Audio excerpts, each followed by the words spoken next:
Aujourd'hui, il fait plutôt peine à voir. Voilà, bonsoir mesdemoiselles, bonsoir mesdames, bonsoir messieurs. On sent bien qu'il est plus qu'éméché à ce moment-là.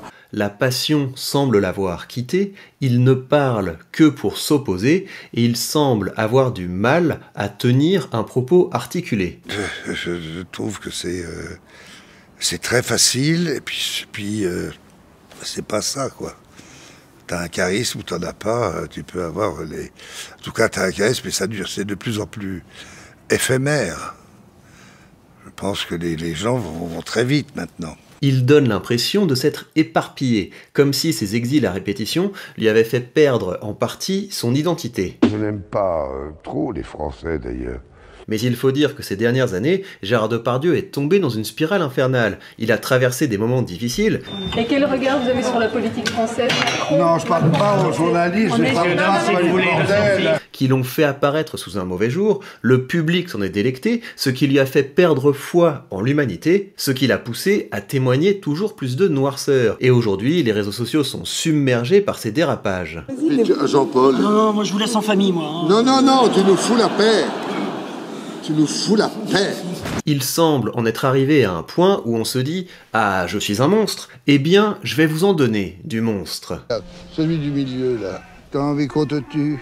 Boubou, on va te manger.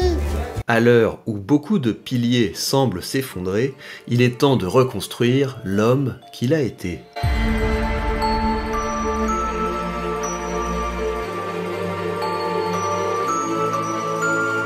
Gérard Depardieu, jeune, c'était un sacré loupard, et il a d'ailleurs fait 3 semaines de prison à l'âge de 16 ans pour vol de voiture et braquage. Ça, c'est en prison, hein, parce qu'il y a un moment où vous faites le coup de trop, je crois que c'est une voiture. Oui, hein, c'est vous ça, empruntez une des voiture, voitures, des choses, vous faites la prison. On m'arrête, on me met 3 semaines chez d'une délinquance comme ça, puis on me fout dedans, en tôle. Il était très loin du monde du cinéma, un petit milieu dans lequel il y a quand même pas mal de fils d'eux. Mais par une série de hasards, il va quitter sa petite ville de Châteauroux pour suivre un ami à Paris. Il va alors intégrer un milieu d'artistes et d'intellectuels et entendre parler du cours Charles Dullin affilié au Théâtre National Populaire. La perspective le séduit, d'autant plus que le théâtre exerce sur lui depuis longtemps une sorte de fascination. J'étais rentré par les coulisses derrière la salle Jean Racine de Châteauroux, et donc je me suis retrouvé directement sur scène.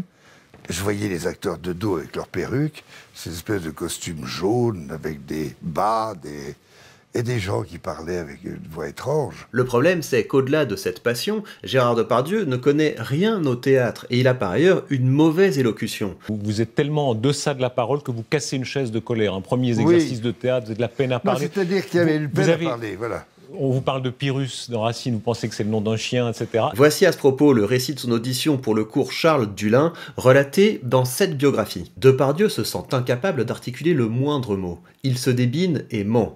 J'ai dit à Lucien Arnaud, je n'ai pas travaillé de scène. Il n'a pas eu l'air froissé, et il m'a dit, bon, fais-moi une impro alors. Et là, je n'ai rien dit.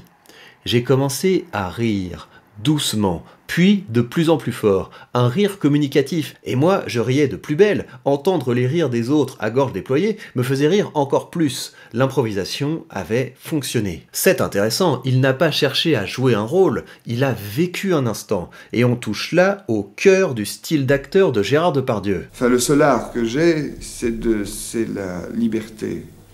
Et c'est la disponibilité. Mais à ce stade, il n'est encore personne. Et voici l'homme grâce auquel tout a changé. Je mets le texte debout, c'est ce que fait le comédien. Ce texte debout, c'est moi. Et avec ma chair, mes souvenirs et tout ça, je vous raconte ce qu'on m'a dit qu'éprouvait ce personnage. Et ce qu'il faut retrouver, nous, avant l'écriture, c'est l'inspire de l'auteur, quand il a été investi par ces personnages. Cet inspire dont Cocteau disait, on n'est pas inspiré, on est aspiré. Lui, c'est Jean-Laurent Cochet. Il va permettre à Gérard Depardieu de travailler sa technique. Mais surtout, il va faire ce que tout bon pédagogue devrait faire, il va le former sans le déformer. Il a vu comment je bougeais, c'était comme très animal. L'amener à exprimer son essence plutôt que de la réprimer. Il va également prendre Gérard Depardieu sous son aile. Il va lui présenter du monde. Gérard Depardieu va avoir ses premiers rôles au théâtre, mais aussi pour le petit écran, d'abord dans ce qu'on pourrait appeler des nanars. Du grand art, Nénette, du grand art. Regarde, le souffle indomptable de la création. Youpi! Ah, moi, Gabriel Lafayette, pape du bullisme. Je déclare solennellement ouverte l'ère de l'écœurant et magistral bouillonnement du liquide pipermate et du liquide vitriol. Et puis, il y aura ce film. Où on va maintenant? J'en sais rien, tu nous emmerdes. N'empêche que j'aimerais bien savoir où on va, comme ça. Simple curiosité. Mais il t'a dit qu'il en savait rien, que tu l'emmerdais, alors... Ce film choque pour sa crudité et pour son ambiguïté morale. 14 ans à tout casser. Oh là là. Pas beaucoup plus, Pierrot. Beaucoup plus. C'est au moins du 16 ans, ça. Ah, ça, on va se bouquer. Gérard Depardieu satisfait la curiosité du public. Il leur permet une immersion plus vraie que nature dans le quotidien d'un marginal qui erre au gré de ses fantasmes. On n'est pas bien? Si. Paisible. À la fraîche. Décontracté du gland. Le film fait scandale et donc il attire. Rendez-vous compte, près de 6 millions de spectateurs vont le voir au cinéma. Gérard Depardieu est désormais un acteur connu. Il va maintenant devenir un grand acteur. Gérard Depardieu est souvent revenu sur son rapport particulier au langage. L'envie de la lecture, c'est d'abord apprendre à parler. C'est-à-dire j'avais perdu la notion de la parole et le vocabulaire, je n'avais pas. J'avais pas beaucoup de vocabulaire parce que j'étais très timide, contrairement aux apparences où maintenant je suis un peu plus extraverti qu'avant. Comme nous l'avons vu, ce n'est pas avec des mots qu'il avait passé sa première audition, c'était avec un rire. Il n'avait pas conscience du poids des mots, du sens des mots. Et tout ceci va changer avec son rôle, qui est peut-être son plus grand rôle, son incarnation de Cyrano. Je suis tombé sur Cyrano et ça c'était de la musique, quoi. Moi qui savais pas parler, là j'ai été servi. C'est un grand rôle car il s'agit d'un personnage mythique dans une pièce mythique. Il faut bien vous rappeler de ce que représente Cyrano de Bergerac dans l'imaginaire français. Cyrano, c'est le refus de mettre le second genou à terre. Lorsque Rostand écrivait sa pièce fin 19e, Paris se passionnait pour les vaudevilles de Feydeau, c'est-à-dire des pièces sans grande ambition psychologique ou morale, reposant essentiellement sur le comique de situation. Mais l'époque de Rostand est aussi hantée par la défaite de 1870 face à l'Allemagne et par la perte de l'Alsace-Lorraine. Et c'est donc dans ce contexte où, comme souvent, l'esprit de capitulation et le divertissement s'entretiennent mutuellement, que Rostand a voulu donner au public français un personnage qui avait du cran. Ballade du duel. Quand l'hôtel Bourguignon, Monsieur de Bergerac eut avec un bel ivre. Qu'est-ce que c'est que ça, s'il vous plaît? C'est le titre. Ce personnage, Gérard Depardieu a su le sublimer. Si tu laissais un peu ton âme mousquetaire, la fortune et la gloire... Que faudrait-il faire? Chercher un protecteur puissant? Prendre un patron? Et comme un lierre obscur qui circonvient un tronc et s'en fait un tuteur en lui laissant l'écorce? Grimper par ruse au lieu de s'élever par force? Non, merci. L'alexandrin lui permet de canaliser son discours, son phrasé, mais pourtant, il ne va pas trahir son jeu d'acteur, son rapport charnel aux personnages et aux situations. Être libre. Avoir l'œil qui regarde bien. La voix qui vibre. Mettre, quand il vous plaît, son feutre de travers, pour un oui, pour un non. Se battre ou faire un vers. Il ne récite pas, il vit le texte. Cette performance lui vaudra la Palme d'Or à Cannes, ainsi que d'être nommé pour les Oscars. Mais comme souvent, plus on se rapproche du sommet, et plus on peut tomber de haut. Quelques semaines avant la remise des Oscars, la presse américaine s'enflamme. Pourquoi? Une interview qu'il vient de donner en français à une journaliste américaine dans laquelle il affirme sans afficher de remords qu'il aurait assisté, voire participé à des tournantes étant très jeune, à partir de 9 ans. Au-delà de la gravité des faits évoqués, qu'est-ce qui lui prend de dire ça? Est-ce que c'est par goût du scandale? En tout cas, c'en sera fini à partir de là de sa carrière américaine. Bien sûr, il va continuer de jouer dans des films français à succès, mais il semble alors bien parti pour rompre ses liens avec la société. La plus grande rupture de Gérard Depardieu, c'est probablement sa rupture avec la France. Il avait acheté une maison en Belgique, ce qui avait déclenché une polémique autour d'un supposé exil fiscal. Cette polémique fut notamment alimentée par le Premier ministre de François Hollande, Jean-Marc Ayrault. Je vois bien que ceux qui s'exilent à l'étranger, c'est pas ceux qui ont peur de devenir pauvres. c'est parce qu'ils voudraient devenir encore plus riches. Un peu de solidarité et un peu de générosité. Voilà ce que je réponds à votre question. Pour ceux qui ont tendance ou tentation, mais heureusement ils sont peu nombreux, à vouloir s'exiler pour tout simplement s'exonérer de la solidarité avec les autres Français. Conspué par une partie de la presse et de la classe politique, Gérard Depardieu s'exile en Russie.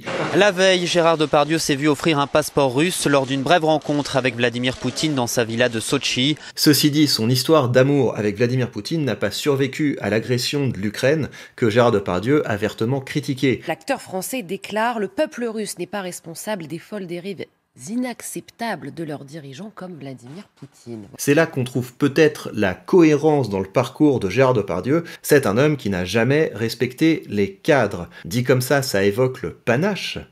Mais à quel prix? Si vous faites une recherche aujourd'hui sur Gérard Depardieu, vous allez très vite tomber sur des choses peu reluisantes. Il se soulage alors dans une bouteille vide.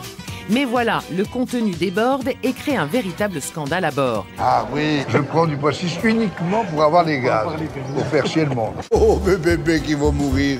Ah, la câline. Ces compilations de grivoiseries sont publiées par le dernier petit cercle à le soutenir. Ceux qui n'aiment vraiment pas leur époque, ceux qui n'aiment vraiment pas leurs contemporains, ceux dont le dernier petit plaisir est d'essayer par tous les moyens de choquer ce qui nous reste de bienséance, ceux qui ont fini par se convaincre que la liberté consistait à applaudir des choses de ce genre. Le petit artichaut me fait péter beaucoup.